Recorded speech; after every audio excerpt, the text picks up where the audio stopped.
Hello. Today we're going to be going over some one-step equations, and let's maximize the screen. As always, quick starter here. There are just a few questions here. If you can answer them, fair play. If you can't, we're going to go through them.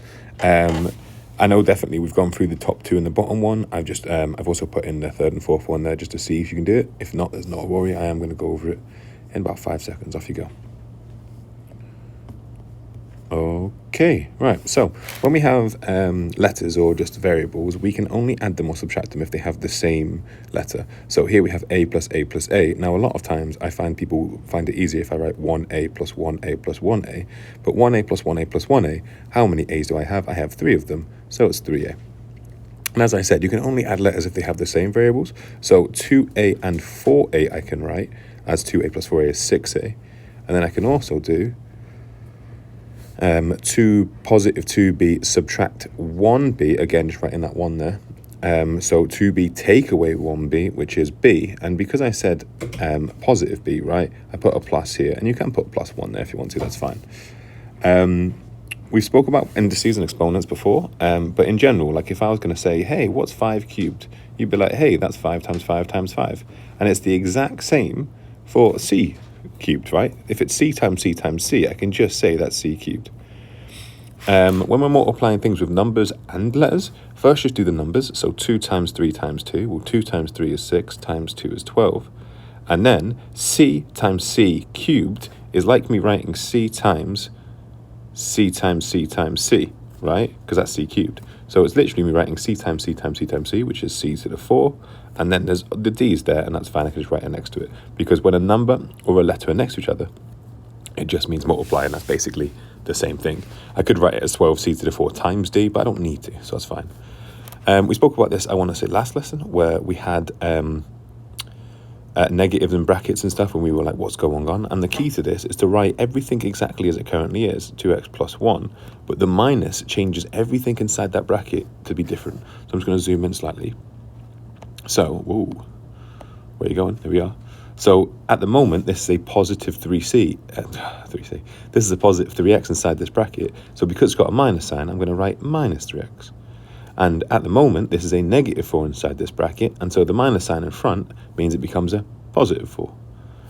And now it becomes quite easy because I have 2x minus 3x, which is just negative 1x or negative x.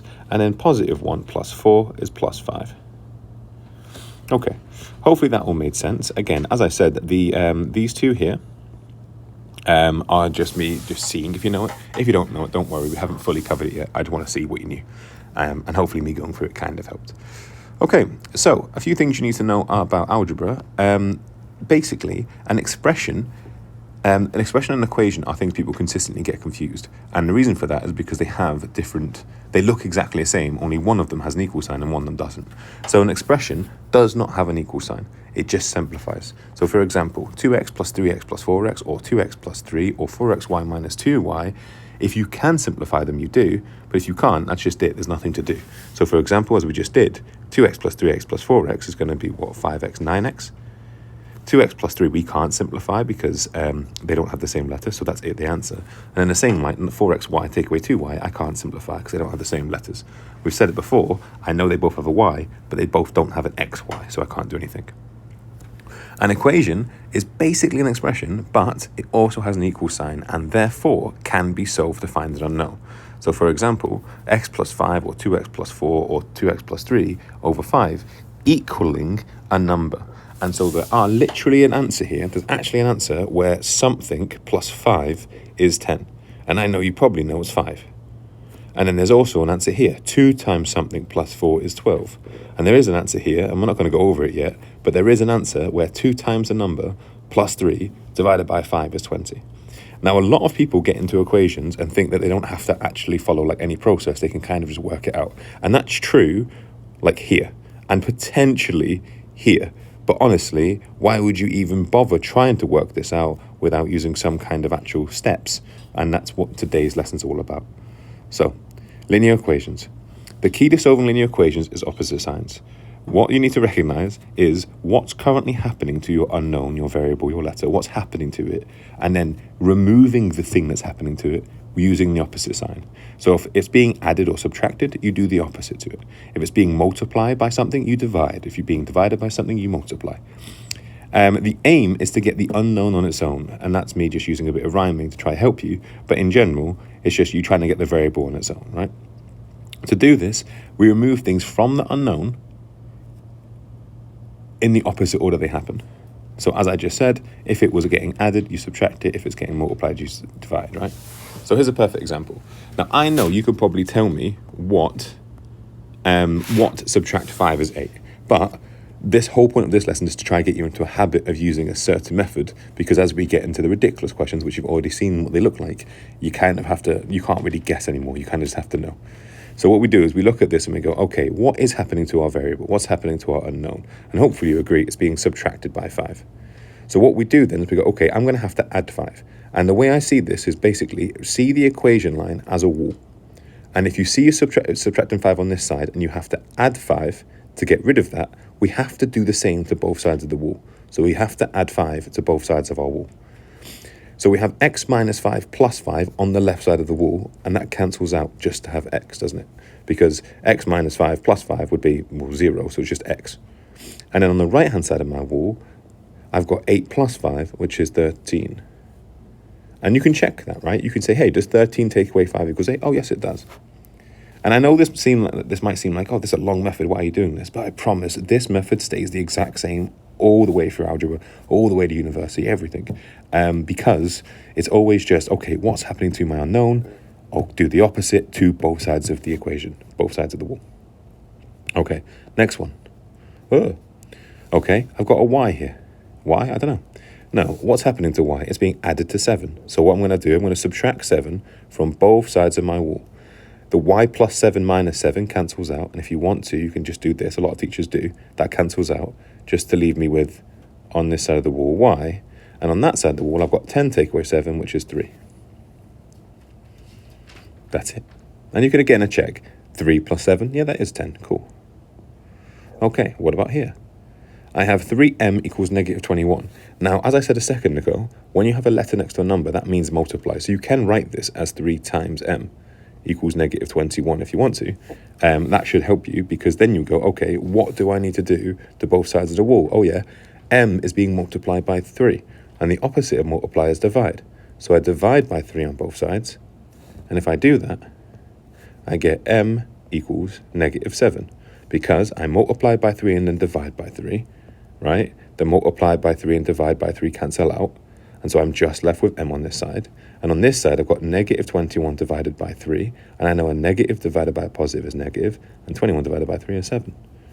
And again, we can check. Is 3 times negative 7 negative 21? Yes, it is. What's happening here? This one confuses a lot of people, but what's actually happening? Well, first of all, this is a fraction. So I have a, and it's being divided by negative 5. It's not being subtracted, it's being divided by negative 5. So I don't actually care what it's being divided by, because I know I've just got to get rid of it, right? So it's being divided by negative 5. So I've got to multiply by negative 5. So I do that to both sides. I multiply by negative 5 on both sides.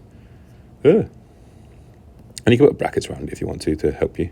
You multiply by negative 5. And if I do that, a divided by something, multiplied by something cancels out. So I just have a. And then I've got 4 times negative 5, which I hope you agree is negative 20. Okay. And then last but not least, x squared equals 64. Now, the thing about x squared, it's a weird one, because a lot of people are like, x squared, okay, what's the opposite of square root? I've just said it, sorry. What's the opposite of square? And we have something called a square root. Now, if you've never seen that, that looks like this, right? It looks like our bus stop, is how I used to be, remember it? And so what you do is you basically do that to both sides. So we're going to square root both sides of our equation here. And then because I square a square to square root, that cancels out. I'm just left with x. And then what I do is I type the square root of 64 into a calculator, and that gets me 8.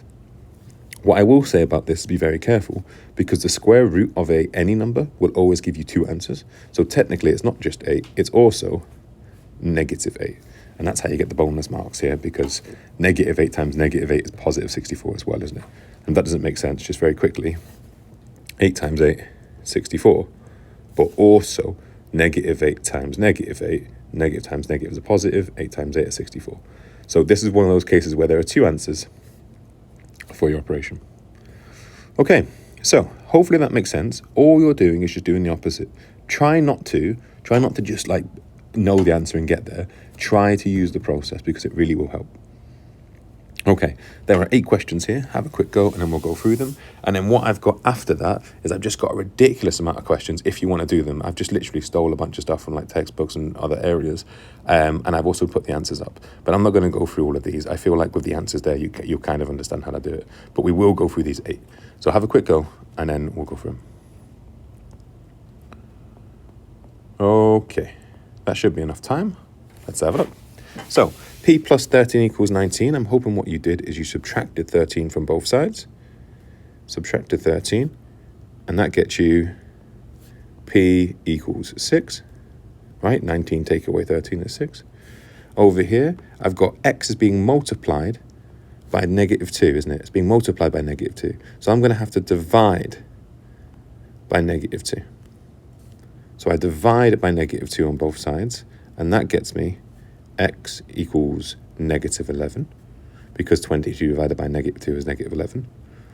Over here, I've got y is being subtracted by 11, so I'm going to add 11 to both sides. If you do that, you get y equals negative 4 plus 11, which is 7. Over here, like a lot of people don't like the idea that our unknown, our variables on this side. There is nothing wrong with you writing this as negative 4g equals negative 12. I've literally just said if it, like blah is blah, then you can flip it. Like I've said, if A is B, then B is A, right? Like you can just switch the sides of things. It doesn't really matter. And then when you're here, what happens to g? Oh, it's being multiplied by negative 4. So divide by negative 4 on both sides. And if you do that, you get g is 3. Over here, again, like you've got 4 equals negative 15 plus k. If you don't like that, write it as negative 15 plus k equals 4. And another thing, if you don't even like that, if you don't like the idea of writing like negative 15 plus k, you can write this as k minus 15, can't you? Right? Negative 15 add something is the same as that something being subtracted by from 15, isn't it? So you can do either of those. And then you go, okay, what's happening? Equals 4, sorry. I'm subtracting 15, so I'm going to add 15 to both sides. Add 15 to both sides. And that's going to get me k is 19. If you didn't do it that way, just very quickly, if you stuck with the original, you could have realized that you're adding negative 15 on this side, right? Let me get the thing up. You're adding negative 15. So what you want to do is you want to subtract negative 15. But if you subtract negative 15, you are just adding 15 on you. So you could have added 15 from both sides, no matter what, even up here. I haven't done anything, that's my point. Cool. Okay, what's happening here? W is being multiplied by 5. So what we're going to do is we're going to divide by 5. So we divide by 5 on both sides. And if you do 0 divided by 5, you get, weirdly enough, 0. So W equals 0. The bottom two are where a lot of people tend to not like it.